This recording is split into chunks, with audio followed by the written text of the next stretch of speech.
अस्सलाम वालेकुम, मैं हूं अतर काज़मी। मियाँ साहब और नून लीग अपना वज़ीर-ए-आज़म लाना चाहते थे अवाम के वोट से, अवाम की मोहब्बत से। वो जिधर भी गए उन्होंने बार बार कहा कि अवाम अपनी मोहब्बत का इजहार कर रहे हैं, मैं भी अवाम से मोहब्बत करता हूँ। वो क्या कह रहे थे अवाम के हवाले से, अवाम उनको क्या कह रही थी, ज़रा आप भी सुने। Do you love me? Tell me, do you love me? If you love me, then I love you too. ये मुझे नीचे से आवाजें लगा रही थी कि Maryam I love you, Maryam love you too. That's why Nawaz Sharif loves you. मुझे पता है, मुझे मेरे नौजवान कह रहे हैं आई लव यू। भाई सिर्फ आप ही कह रहे हैं या बाकी जलसा भी कह रहे हैं? जो कह रहे हैं कि आई लव यू, जरा हाथ खड़ा करो। एक दफा नहीं, कई दफा कह चुका हूँ आई लव यू टू। जी, आपने सुना, मियाँ साहब कह रहे थे कि I love you, do you love me, और आगे से अवाम कह रही थी we love you. I am sure they all love मियाँ साहब, लेकिन उतने वोट ना पड़ सके मियाँ साहब को। प्यार तो बहुत मिला, लव तो बहुत मिला, लेकिन वोट उतने ना मिल सके। अब वो किसके वोट से वज़ीर आज़म बनेंगे, या उनकी जमात में से जो भी वज़ीर आज़म बनेगा वो किसके वोट से बनेगा, वो आप भी देख लें। अब बिलावल साहब ये कह रहे हैं कि जनाब हम इनको वोट देंगे, लेकिन कुछ दिन पहले तक बिलावल साहब क्या फरमा रहे थे, ज़रा आप सुन लें। वो शेर है जो अवाम का खून चूसता है और उसका पेट नहीं भरता। जी, आपने सुना, वो कह रहे थे कि ये वो शेर है जो अवाम का खून चूसता है, लेकिन फिर भी उसका पेट नहीं भरता। मुझे नहीं लगता कि बिलावल साहब लफ्ज़ मियाँ साहब, लेकिन स्टिल बिलावल साहब मियाँ साहब के लिए और उनकी जमात के लिए वोट देंगे। आज बिलावल साहब ने प्रेस कॉन्फ्रेंस से भी खिताब किया।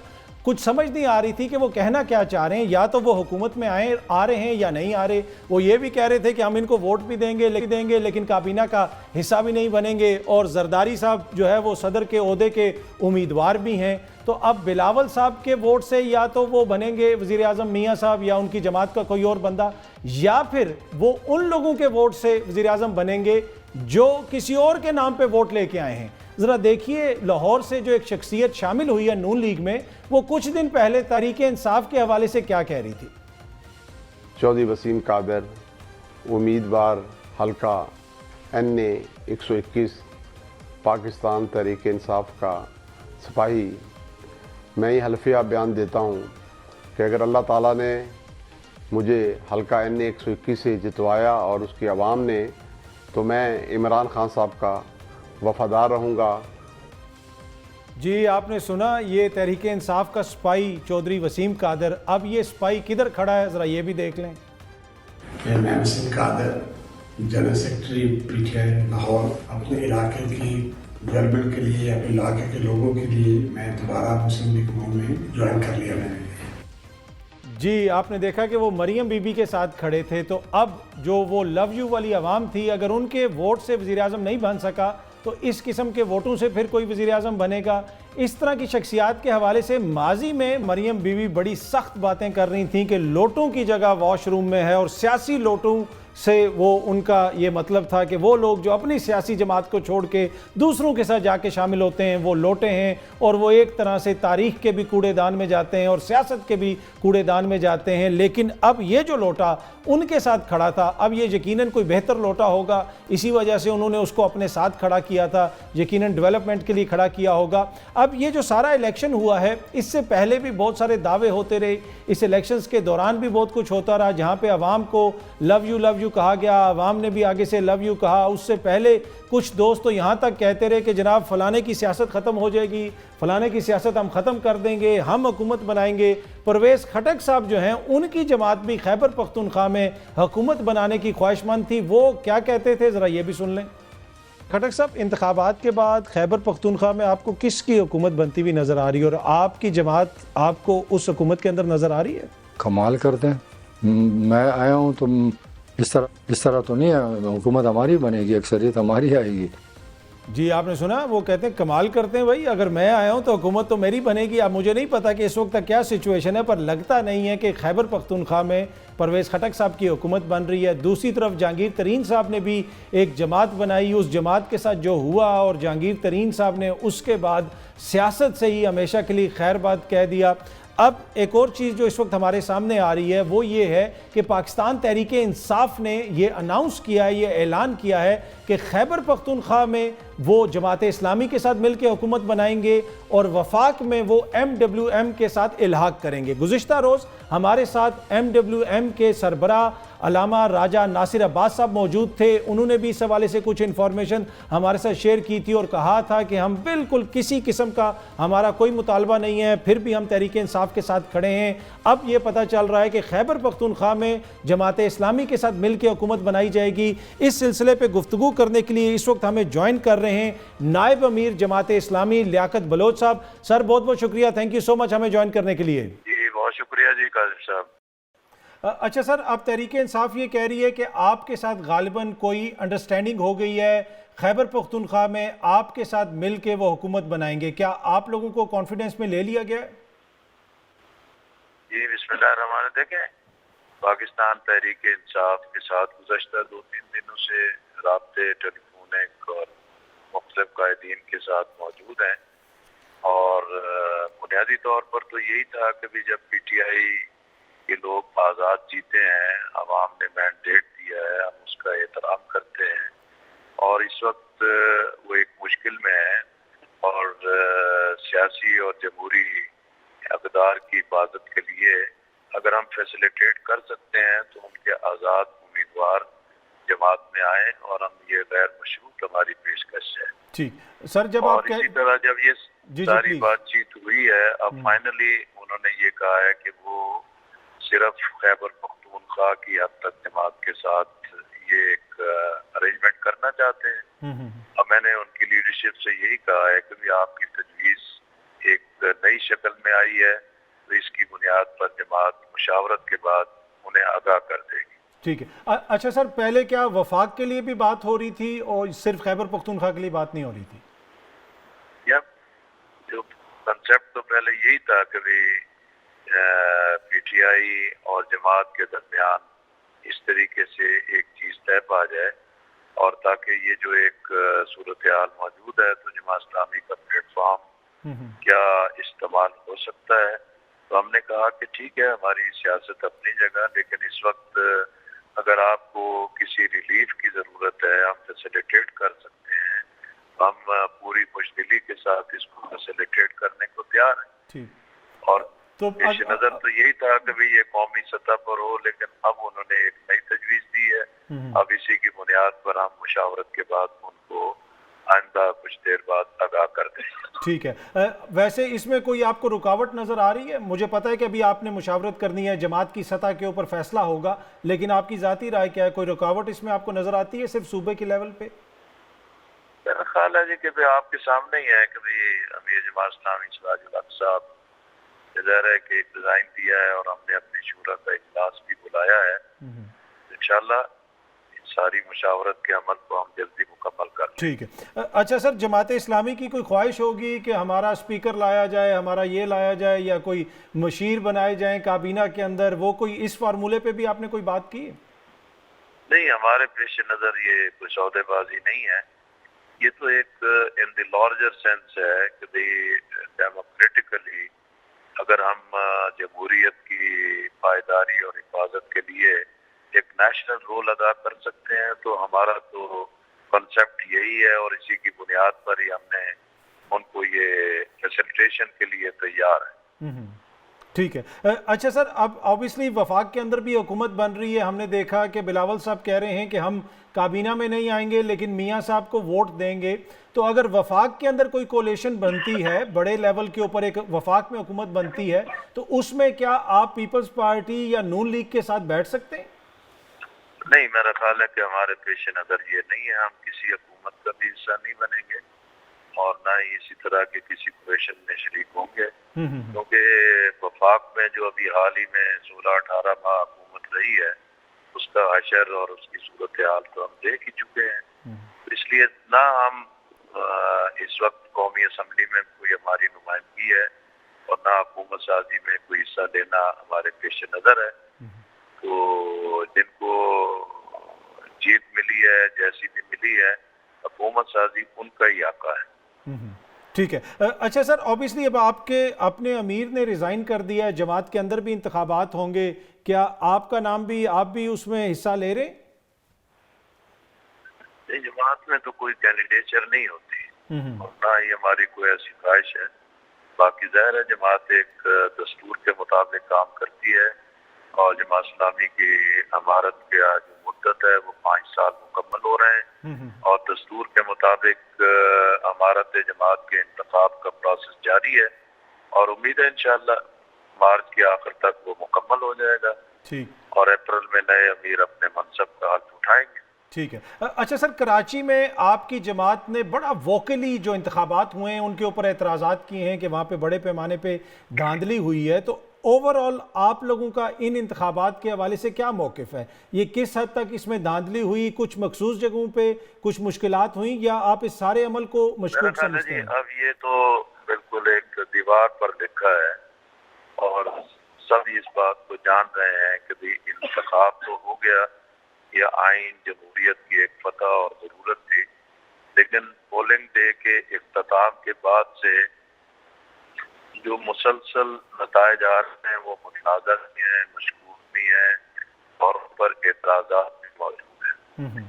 इसलिए ये जो मुल्क की ज़रूरत थी कि भी सियासी इस्तेहकाम के लिए काम आए, साफ शफाफ वह जानिबदाराना इंतखाबात होते, तो इस हवाले से जमात इस्लामी ने, इसकी मरकजी मजलिस आमला ने और खुद अमीर जमात ने भी अपना एक बड़ा वाज़े मीडिया कॉन्फ्रेंस में भी मौक़िफ़ दिया था क्योंकि ये एक जाली नताइज की सूरत जो हुकूमत बनेगी वो जाली होगी, मुतनाज़ा होगी और इलेक्शन कमीशन जो है वो किसी भी दबाव के सामने गिरफ्तारी हुआ है।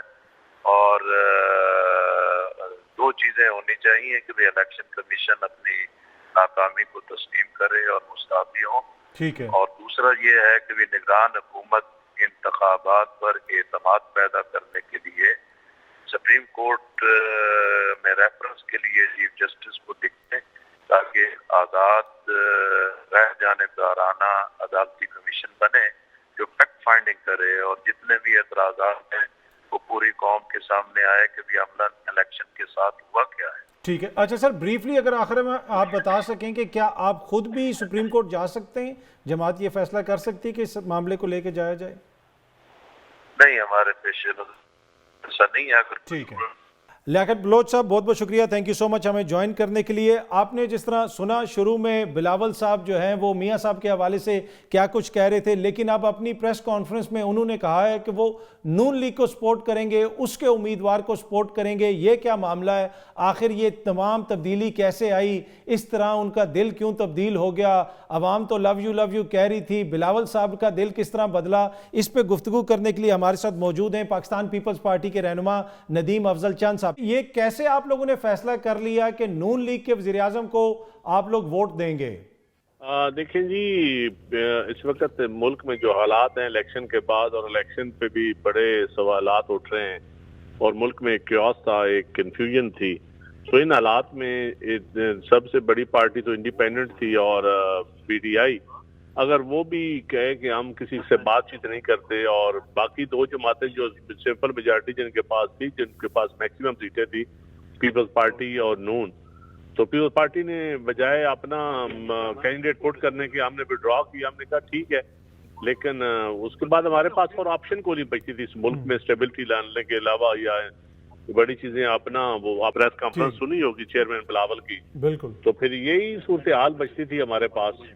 उसी सूरत हाल से ये सर आप नहीं समझते कि सियासी तौर पे आपको इससे नुकसान होगा? और जो स्टेबिलिटी लाने की आप बात कर रहे हैं, क्या ऐसी हुकूमत जिसकी आप काबीना में भी शामिल नहीं होंगे और वो एक तरह से माइनॉरिटी हुकूमत हो जाएगी, वो कैसे इस्तेहकाम लेके आएगी? देखिए जी, हमारी कोशिश होगी कि हम गवर्नमेंट को, एक तो आपको पता है पीपल्स पार्टी का ट्रैक रिकॉर्ड का कि हमने कभी भी पार्लियामान को या किसी हुकूमत को डिस्टेबलाइज करने की कोशिश नहीं की। तो पीपल्स पार्टी वो जमात तो है नहीं कि किसी को ब्लैकमेल करके गए अब हम छोड़ते हैं इक़्तिदार, ये जिस तरह दूसरी जमातें करती रही हैं। तो मेरे ख्याल में अब ये भी है कि हम पावर शेयरिंग मिनिस्ट्रियों के लिए अगर हम कहें तो ये भी हो सकता था कि जी मिनिस्ट्रियों के लालचों में आके, तो क्योंकि हमारा बड़ा एक इख्तिलाफ था और हमारे लोगों की सी में बड़ी प्रेशर था कि हम नून लीग के साथ नहीं बैठेंगे किसी सूरत, क्योंकि उनके मैंडेट भी एक क्वेश्चनेबल है नून लीग का। तो इन सारी सूरत हाल में असल में हमने इस मुल्क को क्योस से निकालना है, इस मुल्क को हैजानी कैफियत से निकालना है, इसलिए ये मुश्किल फैसला करना पड़ा। और वो पाकिस्तान खपे वाली बात है कि पाकिस्तान खपे हमेशा पीपल्स पार्टी के जिम्मे ही है। जी अच्छा सर, ये सिर्फ वफाक की हद तक होगा या पंजाब में भी आप उनके साथ बैठेंगे? देखिए जी, अभी तक तो सिर्फ वफाक की हद तक ही मुझे लगता है जी, लेकिन पंजाब में तो शायद उनकी अपनी मेजॉरिटी वैसे ही बन गई है, तो वो फैसला बाद में होगा पंजाब का। अभी फिलहाल तो वफाक की बात है। ठीक। अच्छा सर, आपने कहा कि काफ़ी आपकी जो कोर कमेटी का इजलास हुआ उसमें मुखालफत वगैरह भी हुई, क्या मेजॉरिटी जो मौक़िफ़ वो यही था कि जनाब नून लीग के साथ जाया जाए मुल्क को बचाने के लिए, या फिर इसको वीटो किया गया है क़यादत की तरफ से? नहीं, क़यादत की तरफ से बिल्कुल वीटो नहीं किया गया। क़यादत ने तो अपनी राय पहले दी ही नहीं। क़यादत ने सब लोगों की बात सुनी, एक एक बंदे की बात सुनी, और 2 दिन मैराथन एक ये हमारी चलती रही है सीसी, 5 घंटे कल चली है, 4 घंटे आज चली है, और हर बंदा बोला है और हर बंदे ने अपने इलेक्शन के जो कुछ हुआ है वो बताया है, और इन फ्यूचर क्या होना चाहिए हर एक की राय ली गई है। और उस राय में फिर ये फैसला हुआ कि देखिए ऑप्शंस कितने थे, ऑप्शन सारे डिस्कस हुए। तो आप ये देखिए, अगर पीटीआई किसी से बातचीत ही नहीं करती, वो बंद गली में खुद रहना चाहती है और मुल्क को भी रखना चाहती है, तो फिर इस मुल्क को बंद गली से भी निकालना है। इस मुल्क में लोग क्या आप समझते हैं कि रोजाना इलेक्शन होते रहे? आपको पता है जो इलेक्शन हो रहे हैं वो कितने मुश्किल इलेक्शन, और हमने किस तरह ये लड़े हैं और क्या क्या भुगता है, कत्ल हुए लोग, और कितने बिलियंस ऑफ रुपीज इस मुल्क के लगे हैं, सरकार के भी लगे हैं और कैंडिडेट्स के अपने भी लगे हैं। तो ये सारी सूरत हाल देखते हुए उसके बाद बड़ा मुश्किल फैसला था ये, सच्ची बात है। मैं तो अपनी जिंदगी में चंद जो मुश्किल फैसले देखे हैं अपनी आंखों के सामने, उसमें से ये एक मेन फैसला था कि जहाँ डिस्कशन हुई, लेकिन उसके बाद जब ऑप्शन सामने रखे गए तो हमारे पास ऑप्शन बहुत थोड़े थे। यहाँ तो हम अपना वज़ीर आज़म बना लेते, ठीक है, यहाँ हम मुल्क को डिस्टेबलाइज कर देते। मुल्क अगर डिस्टेबलाइज होता तो आप ये भी कहते हैं कि इक़्तिदार नहीं मिला, खुद वज़ीर आज़म नहीं बन सके, तो आप बिल्कुल पीछे हट गए। और ये इस तरह की पीपल्स पार्टी की ये सोच नहीं। ठीक है। अच्छा सर, वैसे आप लोगों ने तहरीक इंसाफ को अप्रोच किया था? जी, हमने बिल्कुल इस तरह अप्रोच किया है कि इंडिविजुअली लोगों ने अप्रोच किया है, और अपने तौर पे भी, और जिन लोगों की दोस्तियां मतलब है लोगों ने अप्रोच किया है, लेकिन उनका तो जब ही किसी एमएनए से या किसी उनके बात हुई है तो उन्होंने फौरन एक प्रेस कॉन्फ्रेंस दाग दी है, फौरन एक बयान दे दिया है कि हम ना पीपल्स पार्टी के साथ बात करेंगे, ना नून लीग के साथ बात करेंगे, ना। तो फिर मेरे ख्याल में उन्होंने सीखा कुछ नहीं है, ठीक है, इतने क्राइसिस के बाद भी। अच्छा सर, आप लोग काबीना में तो नहीं बैठेंगे, बिलावल साहब ने भी यही फरमाया आज प्रेस कॉन्फ्रेंस में, लेकिन जो दीगर ओहदे, स्पीकर का ओहदा हो गया, चेयरमैन सेनेट का ओहदा हो गया, सदर का ओहदा हो गया, वो तो पीपल्स पार्टी लेगी ना। सदर जरदारी साहब का नाम भी लिया। कंटेस्ट करेंगे, बिल्कुल हम कंटेस्ट करेंगे। तो फिर वो नून लीग के वोटों से आप लोग उन ओहदों पे इलेक्ट होंगे? जी देखें, उसमें एमक्यूएम भी है, उसमें पीटी इंडिपेंडेंट लोग भी हमें उम्मीद है वोट देंगे, और उसमें हम इलेक्शन कंटेस्ट करना तो हक है हमारा। नदीम अफजल चांद साहब, बहुत बहुत शुक्रिया, थैंक यू सो मच हमें ज्वाइन करने के लिए। यहाँ वक्त हुआ एक छोटी सी ब्रेक का, ब्रेक से वापस आएंगे तो गुफ्तगू के सिलसिले को आगे बढ़ाएंगे। वेलकम बैक जी। इस वक्त हमें स्टूडियो में ज्वाइन कर रहे हैं तहरीक इंसाफ के रहनुमा शौकत बसरा साहब, और उसके साथ साथ रहनुमा GDA सायरा बानो साहिबा भी हमें ज्वाइन कर रही हैं। आप दोनों शख्सियात का बहुत बहुत शुक्रिया। अच्छा बसरा साहब, ज़रा मैं आपसे शुरू करना चाहूँगा, आज आप उस प्रेस कॉन्फ्रेंस में भी बैठे हुए थे जहाँ पे रऊफ़ हसन साहब ने बताया कि खैबर पख्तूनख्वा में आप जमात इस्लामी के साथ जाएंगे, वफाक में आप MWM के साथ जाएंगे, कोई ख़ास वजह है इसकी? डेफिनेटली इसका मेन थीम तो यही है कि जैसे उन्होंने हमारा पार्टी निशान छीन लिया है, हम लोगों ने इंडिपेंडेंट कॉन्टेस्ट किया, तो इसका सिरा वैसे तो जाहिर है मैं यही कहूँगा कि अदालतों ने जिस तरह किया हमारे साथ, जिस तरह इलेक्शन कमीशन ने किया, उसके बाद हमारे पास ऑप्शन नहीं था। नहीं, पर एक जमात क्यों नहीं चुनी? दो डिफरेंट जमातें। देखें, उसकी वजह यह है कि हम दोनों ऑप्शन रखना चाहते हैं। जमात इस्लामी रेलिवेंट जमात है as far as KP is concern, और जो MWM है वो एक ज़ाहिर है हम उसको इसलिए चॉइस करना चाहते हैं कि दोनों के पास एक अपनी फॉलोइंग है। इसकी मेन रीज़न जो आप पूछना चाहते हैं, डेफिनेटली उन दोनों जमातों की फॉलोइंग है अपनी, हम उन दोनों जमातों को ऑन बोर्ड करना चाहते हैं, और ख़ास तौर पे हम तमाम जमातों को, आप देख लें कि हामिद रज़ा साहब जो है फैसलाबाद से, हमारे पास वो ऑप्शन भी मौजूद था, वो हमारे भी ऑलरेडी अलाई हैं। वो जमातें जिनको हम समझते हैं कि वो करप्शन से पाक हैं, वो पाकिस्तान के उन लोगों को सपोर्ट करती हैं जिससे पाकिस्तान का मुस्तक़बिल क्यों न हो, हम उनको साथ लेके चलेंगे। हमने फैसला किया है कि MWM और जमात इस्लामी, और कैटेगरी फैसला किया है कि पीपल्स पार्टी, नून लीग एंड MQM, बड़ा सारा कांटा। सवाल ही पैदा नहीं होता कि इनके साथ ना कोई मिलकर हुकूमत बनाएंगे। वैसे पीपल्स पार्टी ने तो आपको मैसेज वगैरह भी भिजवाया था। देखिए, मेरी पहली जमात पीपल्स पार्टी रही है। बदकिस्मती से मैं समझता हूँ कि ये अब बी टीम से भी कोई अगली टीम बन गई है। अब देख लीजिए कि जो कुछ ये 16 महीने करते रहे, एंड ऑफ द डे देखिएगा कि कीजिएगा। ये वो कहते हैं ना, PDM ये चोरों का टोला है, ये सब मिले हुए हैं, ये मिली भगत है। ये सिर्फ वो इलेक्शन के दरमियान ड्रामे करते रहे हैं एक दूसरे को दिखाने के लिए, अब मौला जट आ गया और वो फलां, सब मिले हुए हैं, ये सारे इकट्ठे बन के हुकूमत। लेकिन सर ये लोग कहते हैं कि आप लोगों के इस रवैये की वजह से सियासत हमारी फंस गई। अतर भाई, आप लोग बैठने के लिए तैयार नहीं है, बात करने के लिए तैयार नहीं है। क्यों नहीं तैयार? हम जमहूरी जमात हैं, हम तैयार हैं, लेकिन तैयारी के लिए आपको थोड़ा सा ऐसा एटमॉस्फेयर तो क्रिएट किए। या क्या एटमॉस्फेयर है कि आपने 16 महीने जो जुल्म जबर, मैं एक पॉलिटिकल वर्कर हूँ, मैंने आज तक कतर भाई इतना जुल्म जबर मैंने नहीं देखा। और किसने किया है? ये 16 महीने ये थे। उसके बाद कंटिन्यूटी किस जमात की थी? मुस्लिम लीग नून की यहाँ पर, पीपल्स पार्टी की वहाँ पर। अपने अपने चीफ मिनिस्टर थे, अपने अपने प्राइम मिनिस्टर थे। आज तक, अभी तक जब मैं आपसे बात कर रहा हूँ, इलेक्शन लड़के हम आ गए हैं, अभी तक हमारे साथ क्या हो रहा है? क्या हमें इलेक्शन लड़ने दिया गया है? अगर हमें पहले कागजात मंजूर नहीं हो रहे, बंदे उठाए जा रहे हैं, सिक्योरिटी देख लें, सुप्रीम कोर्ट से कागज बहाल हुए हैं, ऑन फुट कैंपेन नहीं करने दी गई। सो बात यह है कि आप इमरान खान साहब जमहूरी आदमी है। मेरा गांव का हल्का है, ये कहते हैं पिंड वोट कोई नहीं, ये 90,000 98,000 वोट लेके बैठा हूँ। मैं आपके हल्के के ऊपर भी आता हूँ, जरा मैं सायरा बानो साहिबा को शामिल करूँ। सायरा बानो साहिबा, ये GDA को अचानक क्या हो गया? आप लोगों ने क्यों कहा कि जनाब हम भी नताइज नहीं मानते? आपके क्या गिले शिकवे हैं? गिले शिकवे देखिए, तो इतनी जबरदस्त कॉन्फ्रेंस पीर साहब ने की कि 2 माह पहले ही उनको कहा गया था कि जरदारी साहब से हाथ मिलाएं, नहीं तो GDA के सामने 0 लिखा हुआ है। तो देखिए, जब 0 लिखा हुआ है, हम तो जमहूरी अमल का हिस्सा थे, वरना तो हमें 2 माह पहले बता दिया गया था कि जरदारी साहब से हाथ मिलाएं, वरना GDA के सामने 0। तो अब आप मुझे बताइए, अभी शौकत बसरा साहब भी कह रहे हैं और आप भी कह रहे हैं, सियासतदान आपस में बात क्यों नहीं करते? अरे सियासतदान किस खेत की मूली है? सियासतदान किस खेत की मूली है? ये खुद से बात करेंगे। आप सुन रहे हैं? मैं बिल्कुल सुन रहा हूं। ये खुद से आशीर्वाद तो कहीं से और से मिलती है, कहीं से ओके होगा तो ये बात करेंगे, वरना ये खुद से कहां से बात कर सकते हैं? नहीं, और जो हमारे लेकिन आप तो बात करने के लिए तैयार है ना, तो आप लोग तो बात कर सकते हैं ना, पीपल्स पार्टी से बात करें, दीगर दोस्तों से बात करें। पीपल्स पार्टी से देखिए, मैं कहती हूँ कि अब ना ये वाली सियासत नहीं होनी चाहिए। अब आप अपने मुल्क के लिए सियासत करें, अपनी पार्टी या अपनी सीटों के लिए सियासत नहीं। कि जो यहाँ पर 15 सालों में सिंध का जो हाल किया, हर इदारा तबाह, हर चीज तबाह, तो उसमें क्या आपका क्या ख्याल है कि 5 सीटों के लिए बात करें कि हमें 5 सीट दे दो ताकि हम असेंबली में आके शोर मचाएं और बाकी सिंध को आप जैसे भी खाना है आप खाओ? हम तो जो गुजारिश कर रहे हैं, तो पीर साहब ने तो देखिए नाम लिया, तो भाई जब हम मुहब्बे वतन अपने आप को कहते हैं, तो मुल्क कौम का सोचना भी तो चाहिए। कौन सी सिंध क्या मतलब, क्या मतलब, मुझे बताइए, क्या पाकिस्तान बताने पर सायरा बानो साहिबा देखें ना, सिंध में तो वाजे मेजॉरिटी है पाकिस्तान पीपल्स पार्टी की, बड़ी तादाद में उन्होंने वोट लिया और पहले ही कहा जा रहा था कि वो जीत जाएंगे। अब जहाँ पे हमारे दोस्त हारते हैं, सियासी दोस्त, वो फिर इल्ज़ामात लगाना शुरू कर देते हैं। जहाँ पे नून लीग वाले हारे हैं, वो भी किसी और तरफ इल्ज़ामात लगा रहे हैं।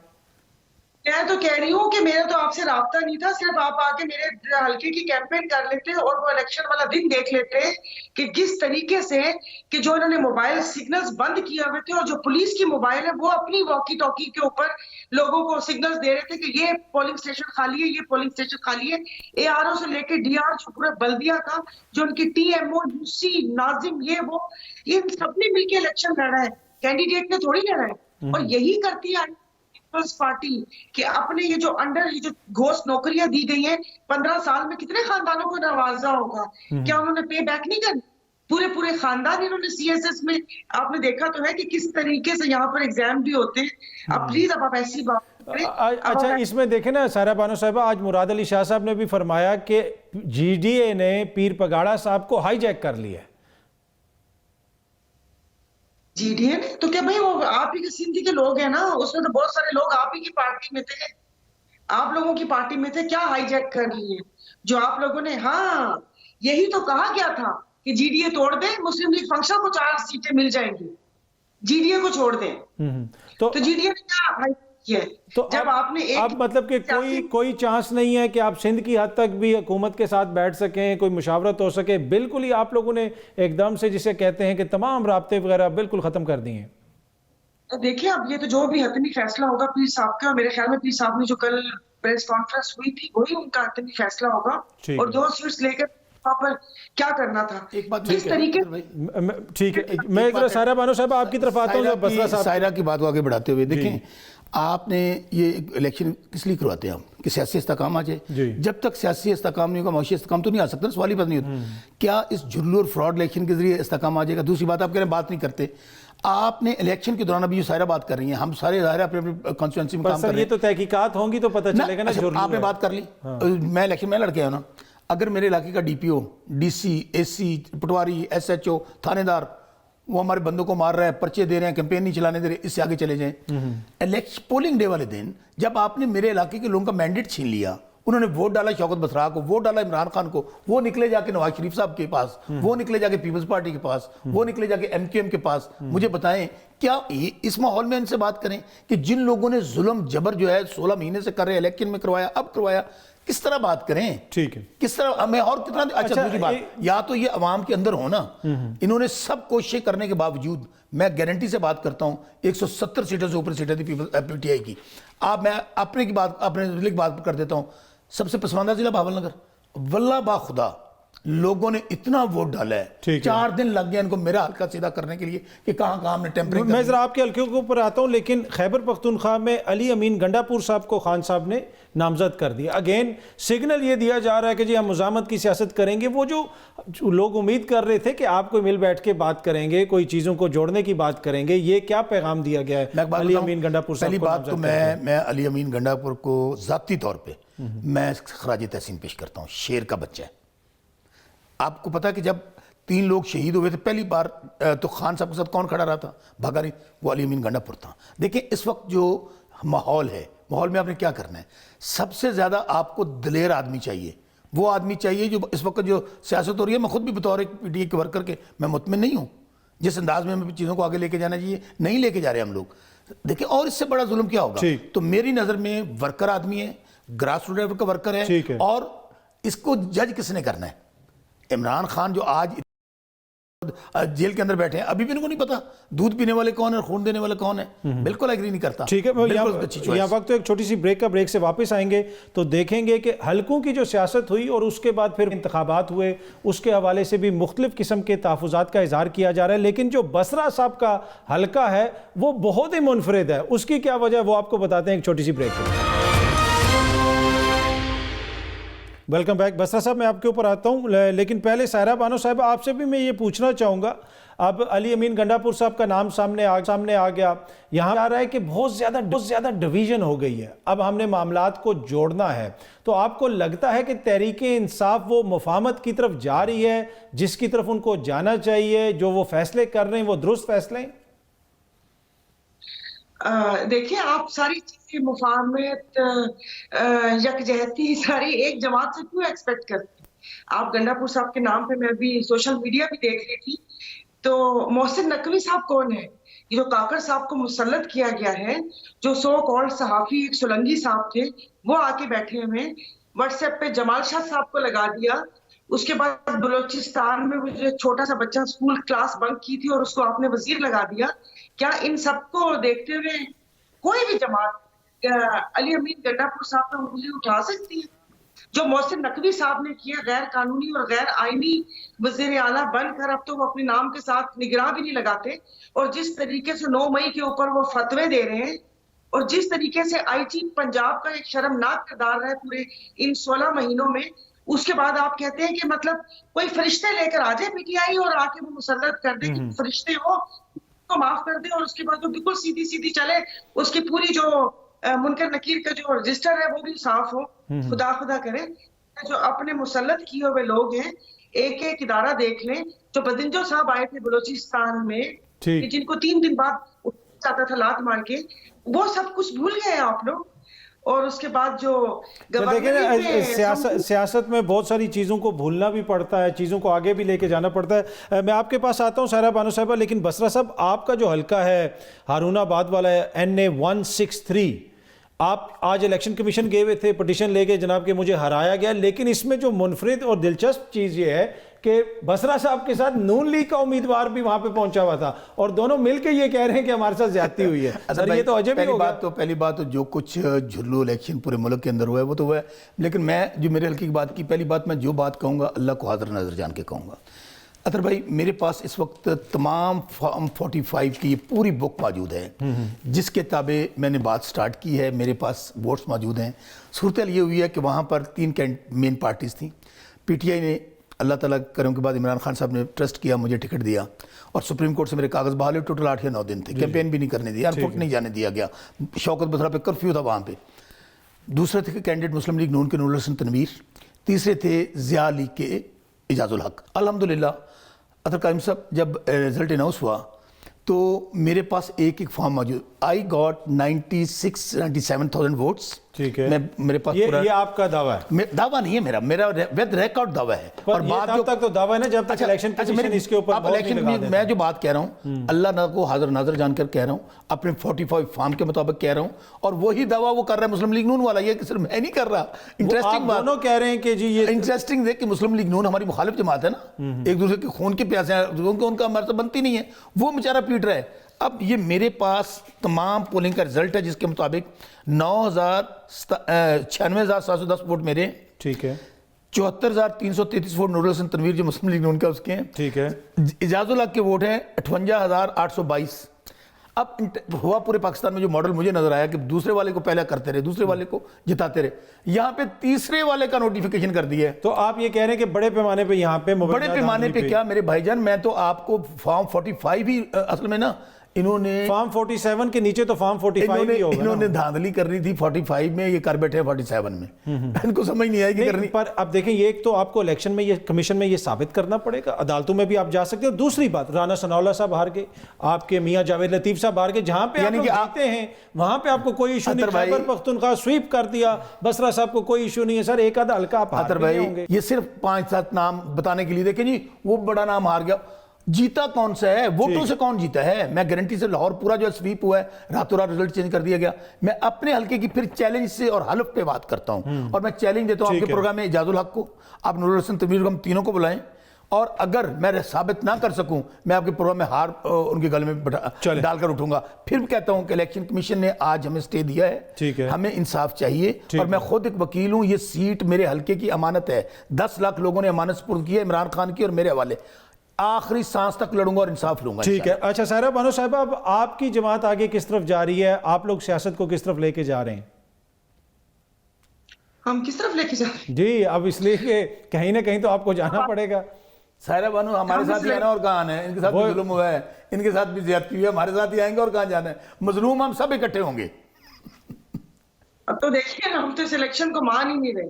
जब आपने प्लेट में देना है सब कुछ रख के, सब कुछ तो वाज़ेह हो गया। अब मैं रिपीट करके क्या बताऊं, जो प्लेट में रख के जरदारी साहब को सिंध दे दी है तो बस ये भी दे दे, फिर हमें बोल दे हम साइड पर हो जाए।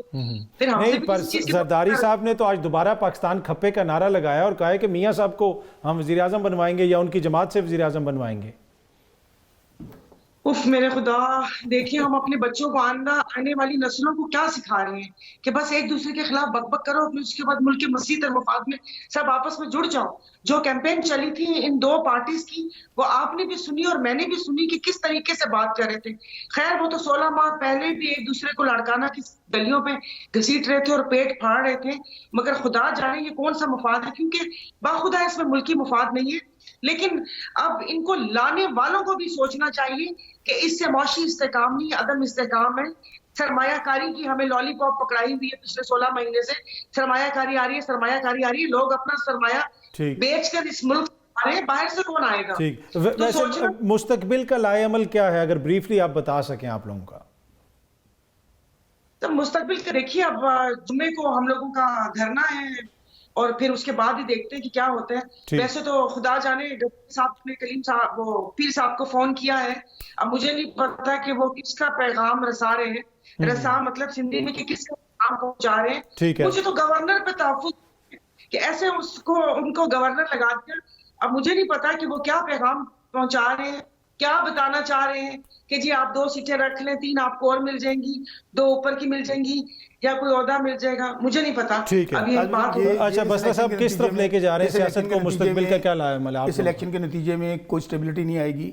पाकिस्तान पीटीआई ने आज अपना लाहम बना दिया है। ठीक, हम जरूर हल्फ उठाएंगे, पर असेंबलियों में तो बैठेंगे ना, इस इलेक्शन इस्तीफे दे के को दोबारा तस्लीम नहीं करेंगे, इस इलेक्शन को कभी नहीं मानेंगे।